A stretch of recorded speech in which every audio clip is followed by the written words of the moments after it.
নমস্কার বন্ধুরা, আরও একটা নতুন ব্লগে তোমাদের সকলকে জানাই স্বাগত। Good morning, welcome to my blog, welcome to my channel. আশা করছি তোমরা সবাই খুব ভালো আছো, সুস্থ আছো, জাস্ট ফাটাফাটি আছো।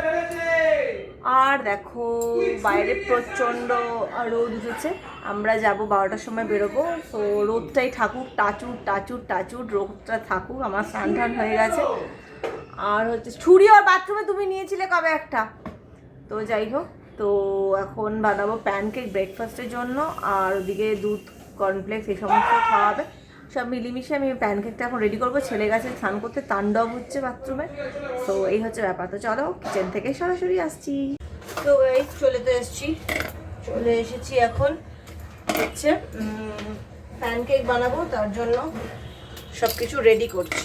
ছেলে বললো প্যানকেক করে দাও, কালকে যেরকম করে দিয়েছিলাম, কালকে সন্ধ্যাবেলা প্যানকেকটা বেশ ভালো হয়েছিল, তো ওভাবেই করে দিচ্ছি। জাস্ট আমার কাছে রাগি ফ্লাওয়ার আছে, রাগিরই, আর ফ্লাওয়ারটা বেশ ভালো, একটু কালচে টাইপের হয়। আর আমি 2 চামচ সুজি দিচ্ছি, আমিও তাই খেয়ে নেব। সুজি দিচ্ছি আর একটা ডিম দিয়ে করব। এই যে ডিম নিয়ে নিলাম। তো চলো দিয়ে দিলাম, ডিম দিয়ে দিলাম। এইবার যেগুলো দেবার সেগুলো দেব।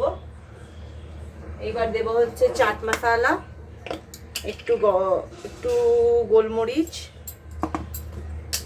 হালকা নুন, হালকা চিনি দিয়ে এটা করব। তো চলো নুনটা নিয়ে নিই। নুন দিলাম, 2-4 দানা চিনি দেব, আর দেব হচ্ছে জল। তো এই যে দেখো মোটামুটি এখানে রেডি করা হচ্ছে।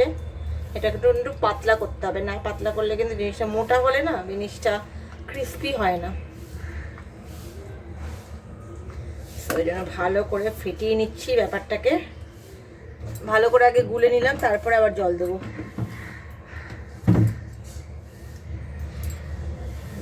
ভালো করে এবার জল দিয়ে, আমি ভেবেছিলাম একটা পোচ খাবো, তাহলে না দরকার নেই, আগে এবার অনুষ্ঠান বাড়ি যাবো, আর এইসব পোচ টোচার খাবো না। ওই জন্য এখানেই ডিম দিয়ে করলাম, যাতে ছেলেরও ডিমটা খাওয়া হয়ে যায়। তো চলো এবার আমি কিন্তু প্যানটা বসাবো। হাতটা আগে ধুয়ে নিচ্ছি, ঠিক আছে? চলো হাতটা ধুয়ে নিলাম। আচ্ছা আগে বোতলটা মানে জারটা আগে রেখে নিই। তো যাই হোক চলো, এখানে একটুখানি জাস্ট ঘি ব্রাশ করে নিলাম। এই একটা ঘি ব্রাশে কিন্তু আমি 2খানা প্যানকেক করব, ঠিক আছে? জাস্ট দিয়ে দিলাম, দেখতে পাচ্ছ। আর এই হয়ে গেছে আমার ব্যাটারটা রেডি। এখানে চাইলে একটুখানি লঙ্কা দিতে পারতাম, কিন্তু তারপর দেখলাম আর দরকার নেই। এইবার মোটামুটি দেখে নিচ্ছি, একটু হালকা হালকা গরম হয়ে গেছে। এইবার এটা দেব, ছেলে দুটো খাবে। এবার কিন্তু যতটা পারবে পাতলা করে দেবে।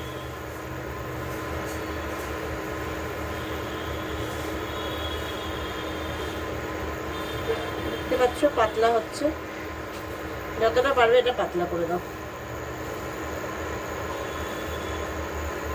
ব্যাস হয়ে গেল পাতলা, ব্যাস পাতলা হয়ে গেল। আর দুটো হবে। তো গাইস আমরা এখন বেরোলাম, ওরা আসছে বাকি দুজন। তো আমরা এখন বেরোচ্ছি, রোদ প্রচণ্ড বাইরে। আর এখন বাজে 12:30 বেরোবো বলে কথা দিয়েছি, মানে বলেছিলাম যে 12:30 বেরোবো। তো চলো সবাই এখন এসে গেছে, এখন রওনা দিই। তো দেখো চারদিকটা খুব সুন্দর, কিন্তু আমি কিন্তু এরকম দেখিনি, বেশ ভালো লাগছে দেখতে। তো দেখতেই পাচ্ছ স্টেশনটা কিন্তু ভীষণ সুন্দর, বেশ ফাঁকা ফাঁকা লাগবে।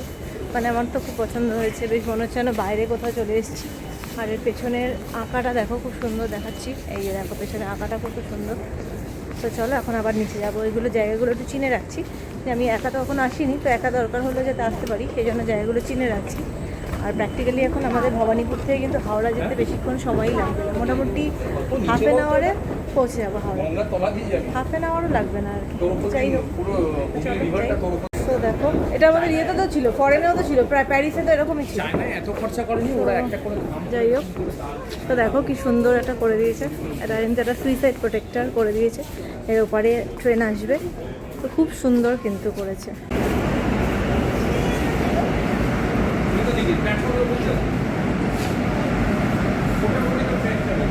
সো দেখো মেট্রো থেকে নামার পরে তুমি শুধু দেখো তোমরা যে কাতারে কাতারে কেমন লোক, আর পেছন দিকটাও দেখাচ্ছি দেখো, মানে সব যাচ্ছে তারকেশ্বরে। কালকে যেহেতু সোমবার শ্রাবণ মাসের, তো এই অবস্থা। তো আমরা এখন হাওড়া স্টেশনে পৌঁছেছি। এখন যাচ্ছি হচ্ছে লোকাল স্টেশন, মানে ট্রেনের দিকে। ওই টিকিট কাটতে হবে। তো বেশ বড়ো সড়ো কিন্তু, মানে ফার্স্ট টাইম এলাম, মানে এক্সপিরিয়েন্স খুব ভালো। তবে একা এলে হয়তো হারিয়ে যেতাম, মানে কীভাবে কী করতাম ম্যানেজটা, সেটা একটা চাপের হতো। তো যাই হোক, তো চলো এখন টিকিট কাটতে হবে। লোকাল ট্রেনের ব্যাপার, প্রচুর লোক, সব তারকেশ্বর যাচ্ছে, মানে গিজ করছে ভিড়, যেরকম তোমরা দেখলে ছবি। লোকাল ট্রেনে প্রথম না, আগে উঠেছি লোকাল ট্রেনে উঠেছি। বন্ধুরা গেলে তুই আমার মাসির বাড়ি, সেই যে একটা বোনের পুকুর নিয়ে খেলছিলি, মনে করছে না? ওরা 4 ইয়ার্স ছিল, ভুলে গেছি। তো গাইজ চলে এসেছি কোন্নগরে। ট্রেনটা এক্সেসিভ ভিড় হয়ে গেল ডিউ টু ওই তারকেশ্বর যাত্রীদের জন্য। এত ভিড় হয়ে গেল, যদি আমরা বুঝতে পেরেছি, আমরা উঠেছিলাম যখন পুরো ফাঁকা ট্রেন, তো নেমে গেছি, নামতে অসুবিধা হয়নি, ঠিক আছে, কিন্তু ভিড়টা বেশ ভালোই ছিল। তো যাই হোক চলো, এখন এবার সামনে একটা ওভারব্রিজ আছে, সেটাকে পার করে ওদিকটা অটো ধরবো। তো এখন বাজে 1:45, ওই 2টোই বাজবে আর কি। তো গাইজ বেরিয়ে তো গেলাম, খাওয়া দাওয়া হলো। আমার ছেলে ওরা তো খাই না, মানে ওরা সেই ধরনের মানে খাওয়া পাগল মানুষই না, ওরা মোটামুটি নিরামিষের ওপর দিয়ে খেয়েই চলে এলো। কারণ মাটন হয়েছিল, চিংড়ি মাছ হয়েছিল, কোনোটাই খায় না। ওই ফিশ ফ্রাইটাই আমার ছেলে 1 কামড় খেলো, তা বললো না সেটাও দরকার নেই। ও খেলো একটা বেবি নান আর চানা, যেটা ও খুব ভালোবাসে খেতে, ওটা খেলো। আর খেলো পোলাও, সেটা আবার চানা মশলা দিয়ে। মানে এরকম খাওয়া তোমরা কখনোই দেখবে না বা শুনবে না। লোকজন আমাদেরকে দেখছে তাকিয়ে, লোকজন আমাদেরকে তাকিয়ে দেখছে যে আমরা কত কম খাই।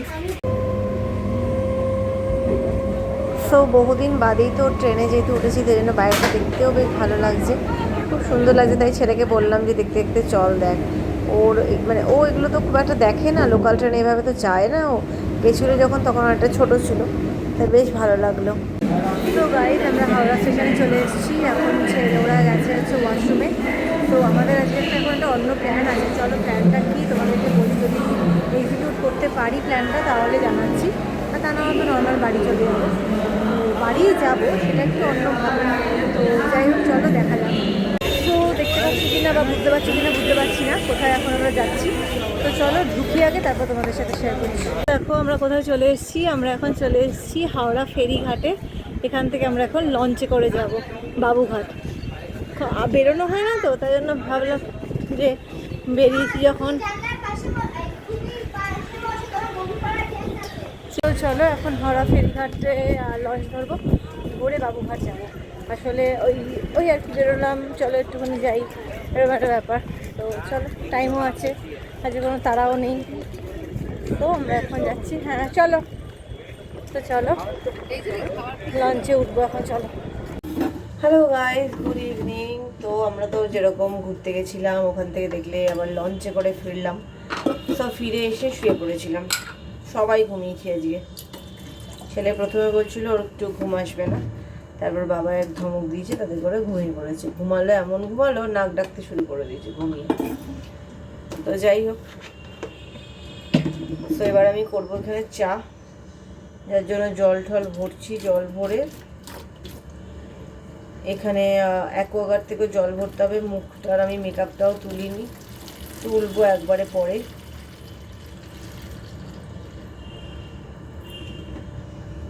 তো চলো চাটা বসাবো, অল্পই চা করবো।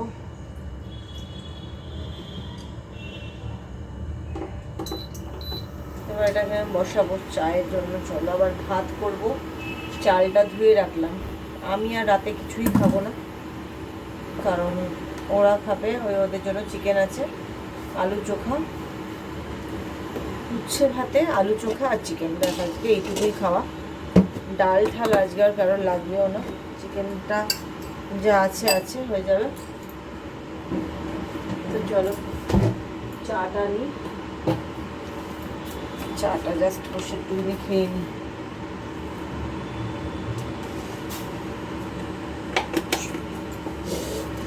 সো গাইস চলে তো এসছি, মানে এখন এখন বেশ ফ্রেশও লাগছে। খাওয়া দাওয়া তো আমি আজকে আর কিছু করিনি, ছেলে খেলো, ছেলে জাস্ট প্লেন সিম্পল চিকেন দিয়ে ভাত খেলো।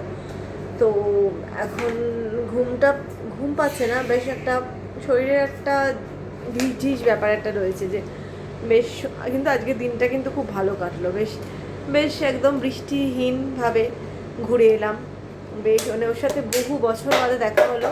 ওর সাথে দেখা হয়েছিল লাস্ট ওর বিয়েতেই, সেটা হচ্ছে 2018 সালে, আর ওর সাথে আমার আলাপ হচ্ছে 2016 সালে।